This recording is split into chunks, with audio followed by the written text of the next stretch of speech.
Big Hanna and Yuna did not find love on the show, but I love the bond they formed and the sisterhood they share with each other. Here was their latest update on IG. Yuna posted hers on her Instagram story, and wrote down some fortune compatibility terminologies, something about heavenly and earthly compatibility being a match made in heaven. With some encouraging words towards a greater Korea, which is a positive statement about progress and growth for the country. I'm so happy they found each other. Yuna chose I-Yul in the end, and Big Hanna chose Hongjo. I really admire the boldness of these ladies. They pulled through till the end, maintaining positive energy and laughing through it all, even when the situation was discouraging. I truly wish them the best. Who knows, maybe Jaewon would have found Big Hanna attractive if he had stayed longer on the show. Hi guys, possessed love is finally over and a lot of people are wondering if the couples are still together. Before we talk about the update we have on that, let's quickly do a review of the final episode. Also, I have a lot of positive feedbacks about the show and a few suggestions on how the show can be even better next time, so stick around till the end of this video to catch all the juicy details. First, can we appreciate the producer and the entire team who did a great job.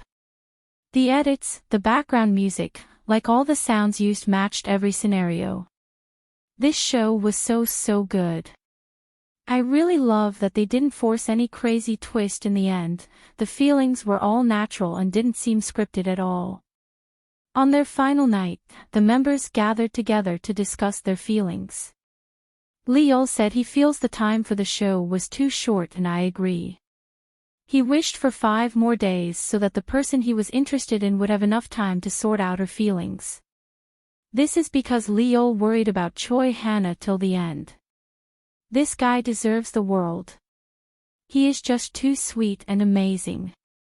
But right there, Hongjo also declared to everyone that he will choose his fated partner in the end. This threw the house in chaos. Everyone panicked, including Soo-hyun, who was so sure that Hongjo and her were already a final pair.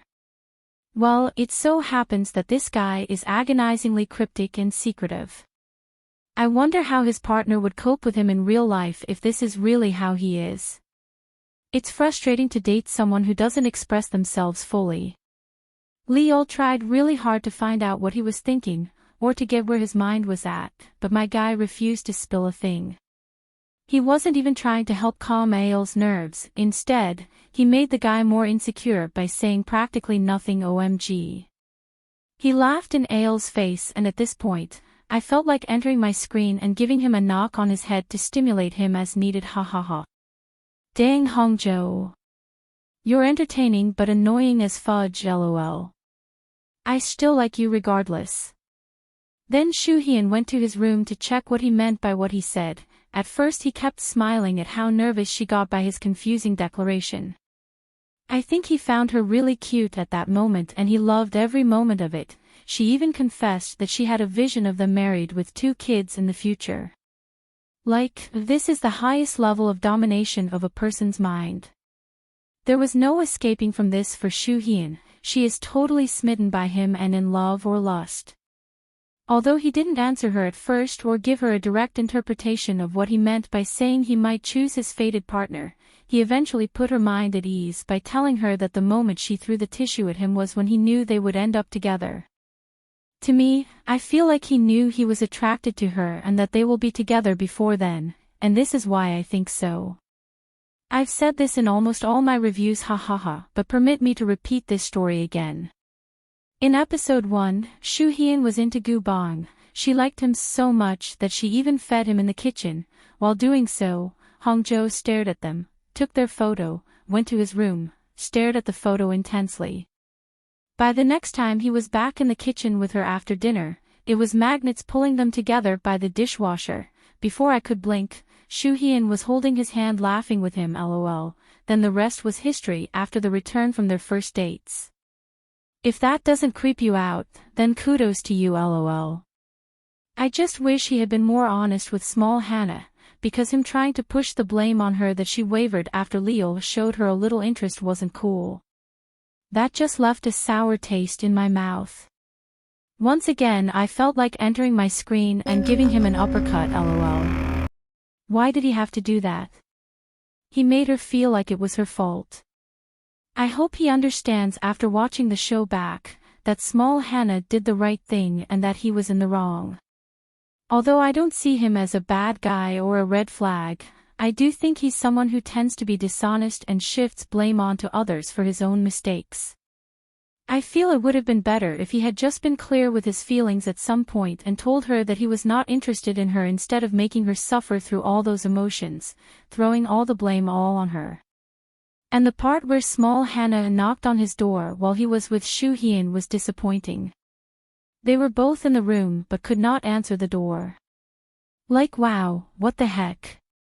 Maybe they didn't want her to feel uncomfortable or sad.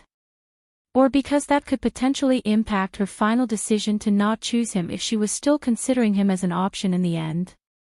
Well, I guess they have their reasons because finally, they chose each other in the end and became a final couple.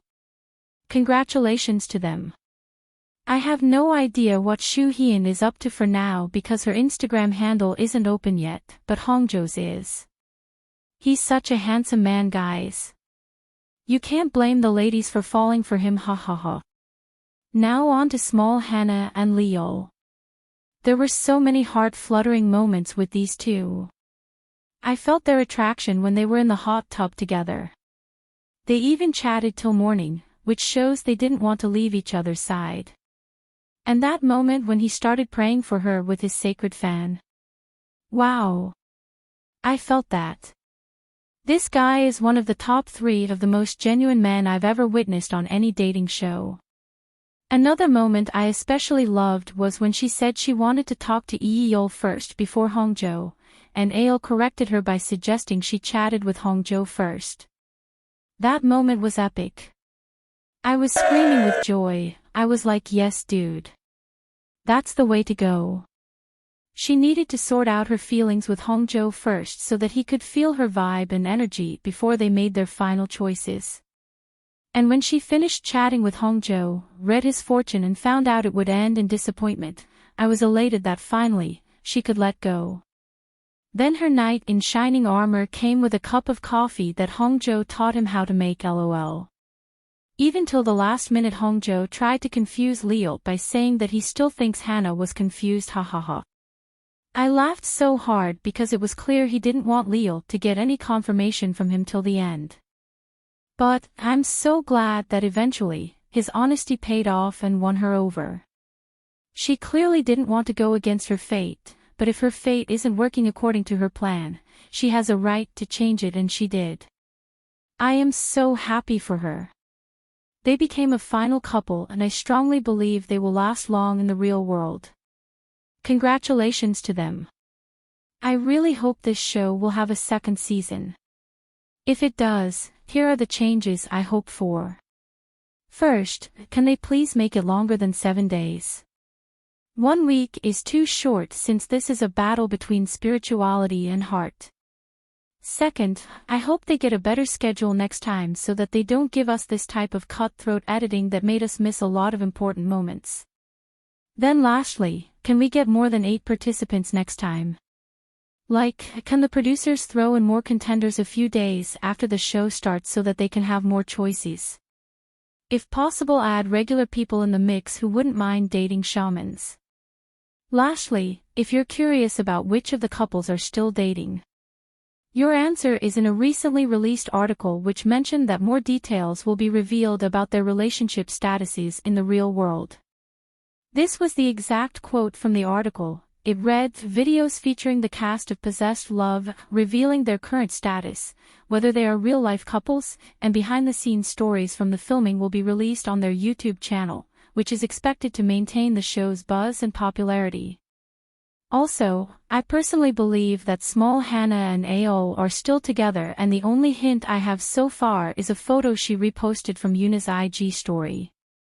Yuna posted 2 photos, one with Hongjo and the other with her and I-Yul.